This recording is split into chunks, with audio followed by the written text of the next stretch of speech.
as a reward from your shopping.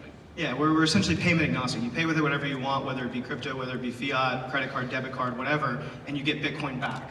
And historically, I mean, we've created the best rewards platform in the world because when we started, Bitcoin was at 4K, now it's at 30K, 8x rewards. I think it's tough to find a better rewards platform simply because we attach it to Bitcoin, and we've brought on over 500,000 users with this methodology. Solved a lot of our problems of building on the biggest network in the world, which is the internet. And so I think that solved a lot of the international remittance problems through instant remittance with Bitcoin. So I still think we're in day one, but yeah, I think it's still, I mean, it's a nice dream to be able to go anywhere in the world and for people to accept Bitcoin, but with still as a volatile currency, and I think we've seen over the last 9 years, is that people still don't want to pay with Bitcoin in most places. The indicators that I'm looking at are the volatility index of Bitcoin. When I first got into Bitcoin in 2013, it was like the 100th least volatile currency, and I think the last I checked it was like 15th.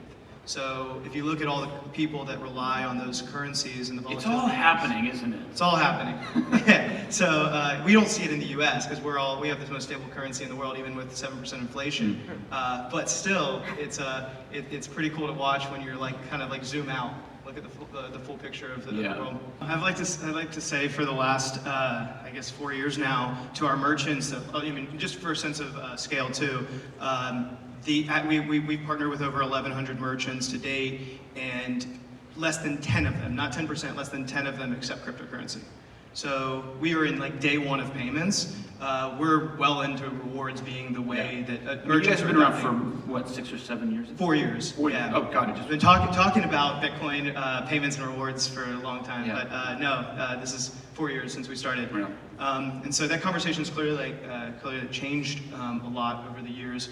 But the conversation with consumers, shoppers, is Bitcoin is more exciting. The sad reality is that price is a marketing tool.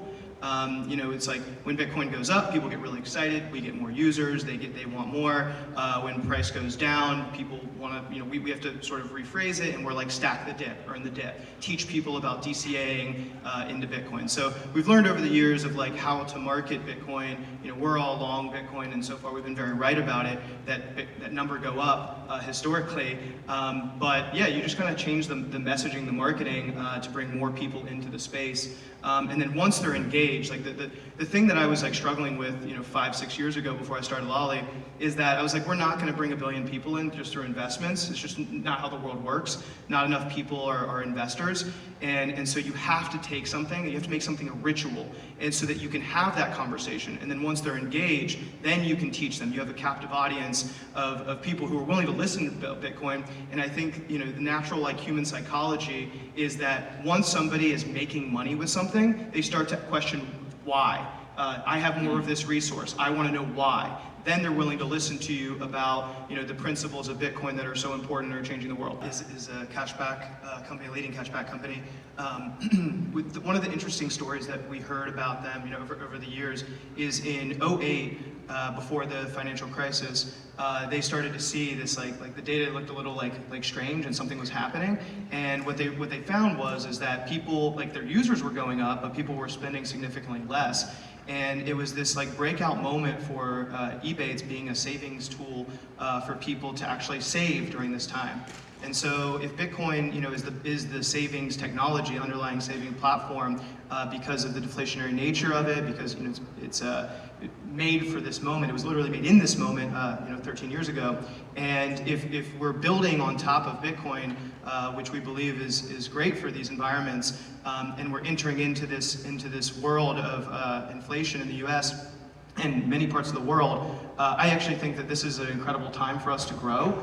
People are gonna, we're sort of leaving, I think, this age of opulence that we saw in 2007, 2008, and now see again with people buying, $1 million ape JPEGs. So as we go into this new world, I think people are gonna wanna save and are gonna get smart with their money again, and there's no better way to do that than, thinking about on your rewards, earning an average of 7%, thinking about your savings, looking into what money you're actually holding and what money you believe in to NFTs, token-gated commerce.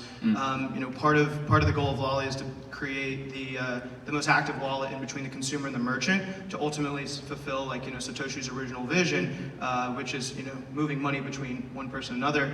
And I think you can do that if you have the most active wallet. Where NFTs come in and why merchants, I've never seen our merchants so excited about something.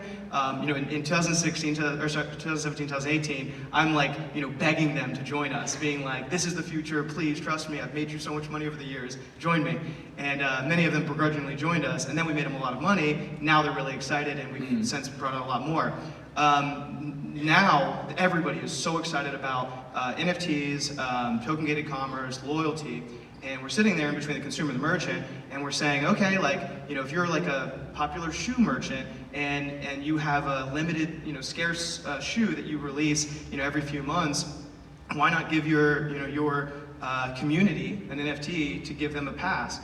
You've increased monetization, you've given your community something that they can show off, a totem, if you will, and I think that's going to be the next couple years with NFTs, and that's, as far as I can tell, legal and fair, and part of, it looks like, loyalty.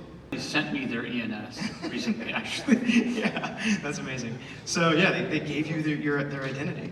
Yeah. So I think there's some, we're at day one of what that identity looks like, but as far as identity goes, it's if you have a Bitcoin address, that is your digital identity on the Bitcoin blockchain, ENS, Ethereum on the Ethereum blockchain, and so on and so forth. What I'm really excited about is this next phase of okay, what are we doing with that?